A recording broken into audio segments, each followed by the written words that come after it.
आर्थिक जंजाल बोझरे सबुदिन पर मुक्त हो गले संतोष। भंजनगर खालिसी साही स्थित ब्राह्मण साही गली पार्श्व लेडीज कर्णर कर रहुतबा संतोष कुमार पाढ़ी बयस प्राय 55 कौनसी कारणवशत निज घर अगणारे कूओ अरटी दौड़ी को बेकरे लगाई कूओ भितर को झुली मृत्युवरण करथिबा साही बासिंदांकठू शुणा जाए। खालासी साही स्थित ब्राह्मण साही गली पार्श्व लेडीज कर्णरटीए करी निज स्त्री और झील को नहीं संतोष कुमार पाढ़ी तांको परिवार चलांती। झील ब्रह्मपुर रे कौनसी कॉलेज रे अध्ययनरत। घरे स्त्री किछि सिलाई करी किछि रोजगार करथुवा बेले निज दुकान रु सेते किछि उपार्जन हेउनथिबा स्थायी लोकंकठू शुणा जाए।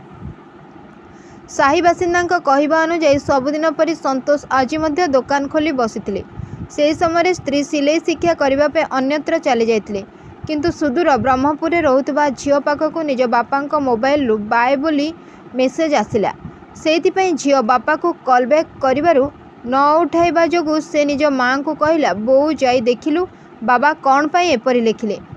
कहिबा अनुसार सेतेबेले समय प्राय सकाळ 11:30 स्त्री संगे संगे आसी स्वामी घरे नथिबा देखि अन्य साही स्थान खोजाखोजी करी पाई नथिले। शेषरे निज घर कूअरे स्वामी को रस्सी रे झुलुथिबार देखि बेहोश होई जाइथिले।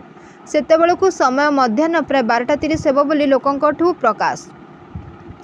स्थानीय साही बासिंदांक कहिबा अनुसार संतोष आत्महत्या करथिबार मुख्य कारण होई पारे तांकर आर्थिक स्थिति खूब दुर्बल थिला।